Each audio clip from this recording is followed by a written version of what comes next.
कृष्ण वाणी धार्मिक एवं आध्यात्मिक सिद्धांतों, भक्ति और नैतिकता के विस्तृत विवरण को संग्रहित करती है। ये भगवान कृष्ण की दिव्य लीलाओं, उनके माधुर्य और अनुभवों को भी स्वरूपित करती है। वह जो सभी इच्छाएं त्याग देता है और मैं और मेरा की लालसा और भावना से मुक्त हो जाता है, उसे शांति प्राप्त होती है।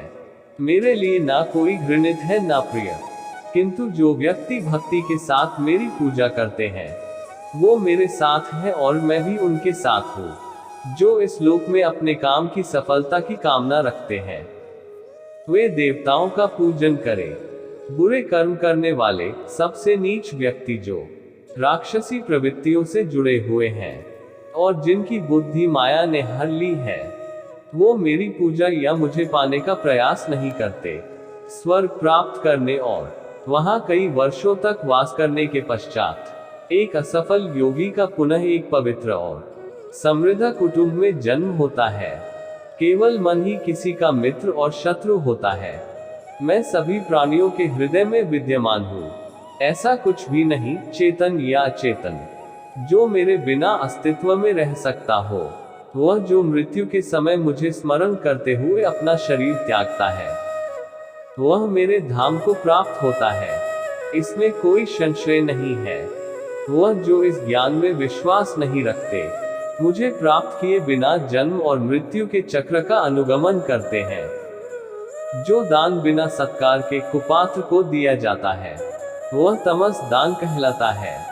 मनुष्य संप्रदाय दो ही तरह के हैं, एक दैवीय संप्रदाय वाले और एक आसुरी संप्रदाय वाले। दैवीय संप्रदा मुक्ति की तरफ और आसुरी संप्रदा नाकों की ओर ले जाने वाली है। मन, वाणी और कर्म से किसी को भी दुख न देना, अपना बुरा करने वाले पर भी क्रोध न करना, चित्त की चंचलता का अभाव, दंभ, अहंकार, घमंड, क्रोध, अज्ञान, ये आसुरी संप्रदा के लक्षण है।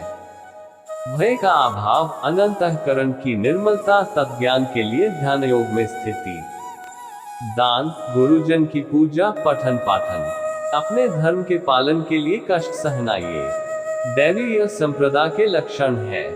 शास्त्र, वर्ण, आश्रम की मर्यादा के अनुसार जो काम किया जाता है वह कार्य है, और शास्त्र आदि की मर्यादा से विरुद्ध जो काम किया जाता है वह कार्य है। हे कान्हा, जिंदगी लहर थी, आप साहिल हुए, न जाने कैसे हम आपके काबिल हुए। न भूलेंगे हम उस हसीन पल को जब आप हमारी छोटी सी जिंदगी में शामिल हुए। कान्हा, तुम मुझे बांसुरी बजाना सिखा दो। जिस तरह से तुम बांसुरी से राधा राधा नाम पुकारते हो, उसी तरह मुझे भी बांसुरी से कान्हा कान्हा कहना सिखा दो। राधा ने कन्या से पूछा, कोई अपना तुझे छोड़कर चला जाए तो क्या करोगे? कन्या ने उत्तर दिया, अपने कभी छोड़कर नहीं जाते, और जो चले जाए हैं वह अपने नहीं होते। मेरे दिल की दीवारों पर श्याम तेरी छवि हो, मेरे नैनों के दरवाजे पर कान्हा तेरी तस्वीर हो। बस कुछ और न मांगू तुझसे मेरे मुरलीधर, तुझे हर पल देखूं मेरे कन्हैया, ऐसी मेरी तकदीर हो। आज फिर आईना पूछता है कि तेरी आंखों में नमी क्यों है। जिसकी चाहत में खुद को भुला दिया, फिर उसकी आंखों में नमी क्यों है। बिना देखे तेरी तस्वीर बना सकते हैं, बिना मिले तेरा हाल बता सकते हैं।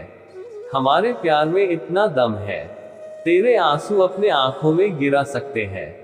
राधे जी का प्यार मुरली की मिठास, माखन का स्वाद, गोपियन का रास, इनसे मिलकर बनाता है राधे कृष्णा का प्यार। प्यार तो एक ताज होता है साथी को जिस पर नाज होता है। सावरिया, अभी बाकी दिल में बहुत हसरत पर, मगर तुम वह अधूरे मुलाकात छोड़ गए। मुरली मनोहर ब्रज के धरोहर, वो नंदलाल गोपाल है, बंसी की धुन पर सब दुख हरने वाला। कोई प्यार करे तो राधा कृष्ण की तरह करे, जो एक बार मिले तो फिर कभी बिछड़े ही नहीं।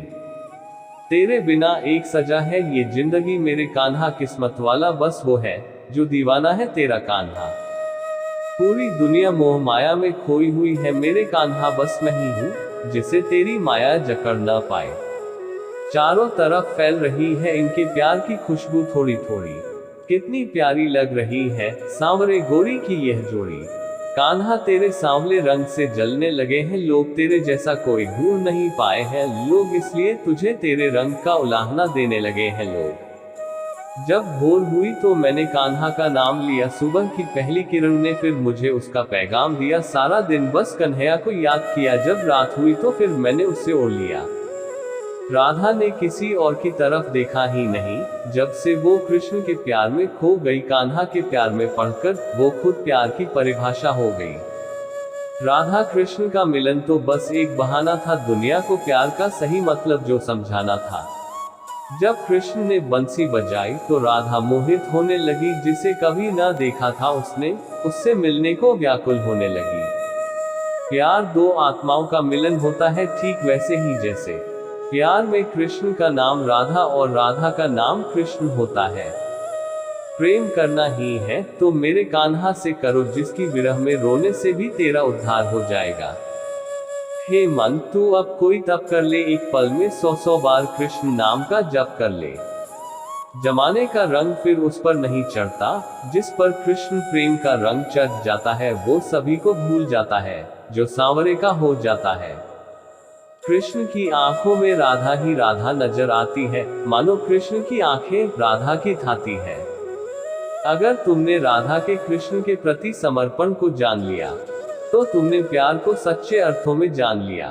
राधा राधा जपने से हो जाएगा तेरा उद्धार, क्योंकि यही वही वो नाम है जिससे कृष्ण को प्यार किसी दूसरे के जीवन के साथ पूर्ण रूप से जीने से बेहतर है कि हम अपने स्वयं के भाग्य के अनुसार अपूर्ण जिए। एक उपहार तभी अलसी और पवित्र है जब वह हृदय से किसी सही व्यक्ति को सही समय और सही जगह पर दिया जाए, और जब उपहार देने वाला व्यक्ति दिल में उस उपहार के बदले कुछ पाने की उम्मीद ना रखता हो। ऐसा कोई नहीं जिसने भी इस संसार में अच्छा कर्म किया हो और उसका बुरा अंत हुआ है, चाहे इस काल में हो या आने वाले काल में। जो भी मनुष्य अपने जीवन आध्यात्मिक ज्ञान के चरणों के लिए दृढ़ संकल्पों में स्थिर है, वह समान रूप से संकटों के आक्रमण को सहन कर सकते हैं, और निश्चित रूप से यह व्यक्ति खुशियां और मुक्ति पाने का पात्र है। जो खुशियां बहुत लंबे समय के परिश्रम और सीखने से मिलती है, जो दुख से अंत दिलाता है, जो पहले विष के समान होता है परंतु बाद में अमृत के जैसा होता है, इस तरह की खुशियां मन की शांति से जागृत होती हैं। भगवान या परमात्मा की शांति उनके साथ होती है जिसके मन और आत्मा में एकता सामंजस्य हो, जो इच्छा और क्रोध से मुक्त हो, जो अपने स्वयं खुद के आत्मा को सही मायने में जानते हो। नरक 3 चीजों से नफरत करता है, वासना, क्रोध और लोभ। आपको कर्म करने का अधिकार है परंतु फल पाने का नहीं। आपको इनाम या फल पाने के लिए किसी भी क्रिया में भाग नहीं लेना चाहिए, और ना ही आपको निष्क्रियता के लिए लंबे समय तक करना चाहिए। इस दुनिया में कार्य करें।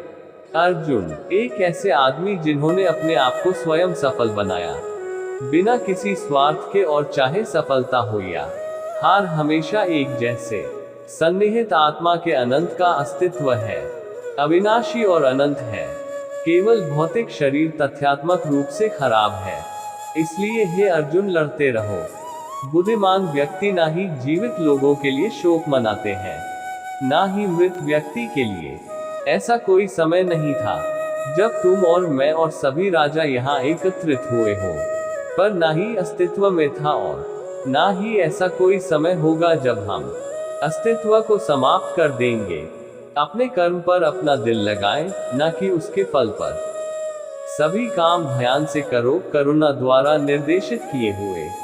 जैसे कि एक कवि जनता है, तब स्वार्थी गतिविधियों को छोड़ रहा है, और बुद्धिमान घोषित करता है, त्याग फल के कार्रवाई को छोड़ रहा है।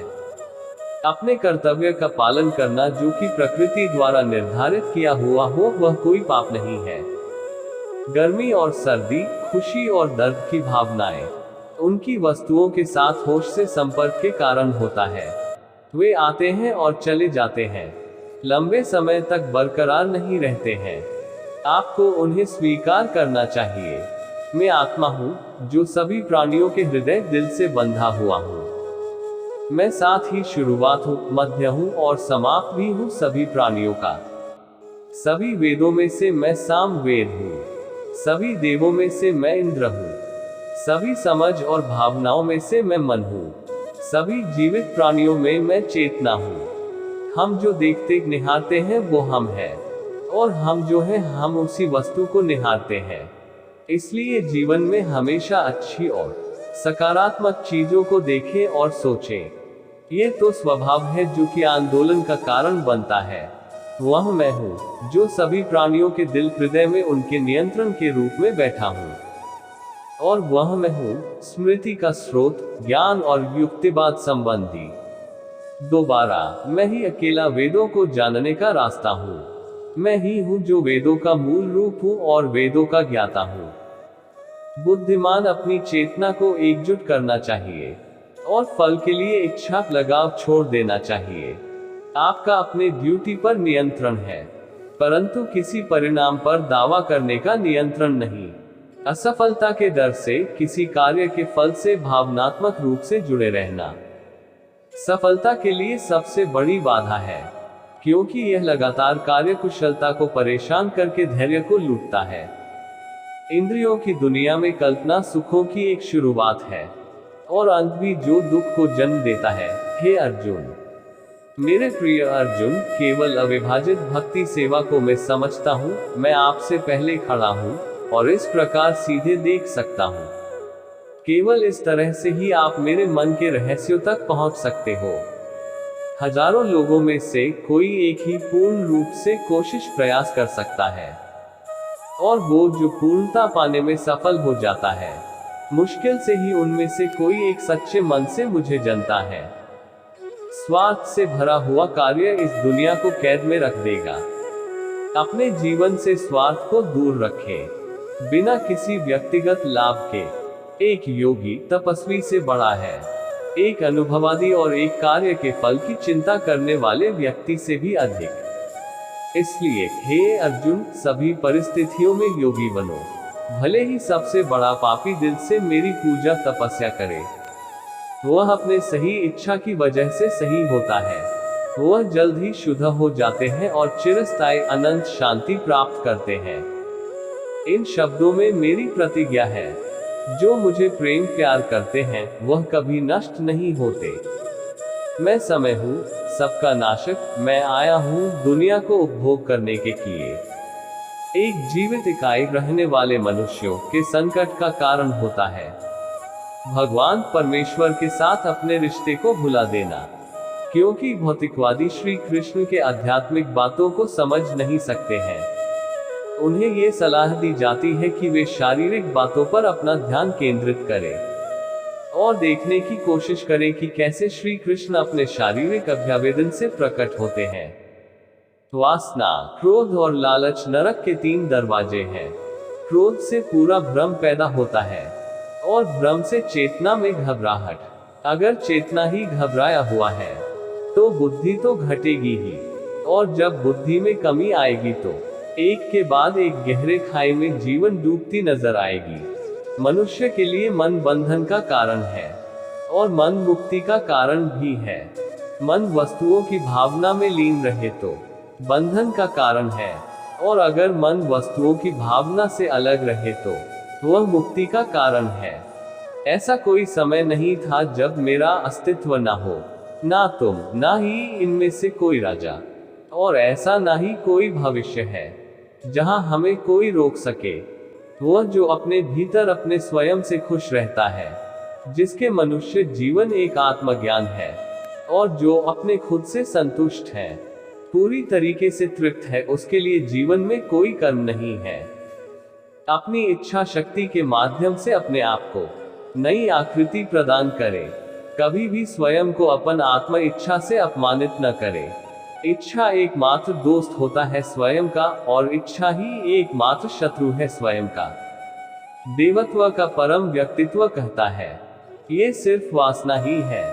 अर्जुन, जिसका जन्म चीजों के जुनून के साथ संपर्क होने के लिए हुआ है और बाद में ये क्रोध में तब्दील हो जाता है, और जो सभी इस दुनिया के भक्षण पापी दुश्मन है।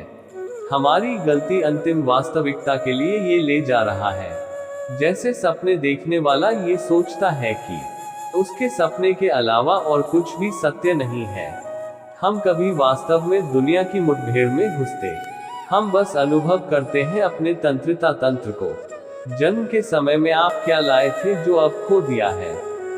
आपने क्या पैदा किया था जो नष्ट हो गया है? जब आप पैदा हुए थे तब आप कुछ भी साथ नहीं लाए थे। आपके पास जो कुछ भी है आपको इस धरती पर भगवान से ही प्राप्त हुआ है।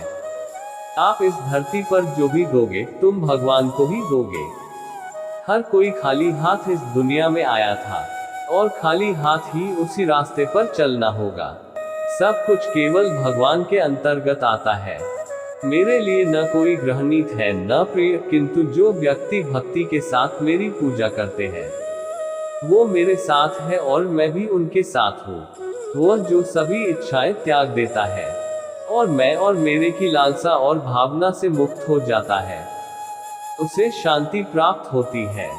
फल की अभिलाषा छोड़कर कर्म करने वाला पुरुष ही अपने जीवन में सफल बनता है।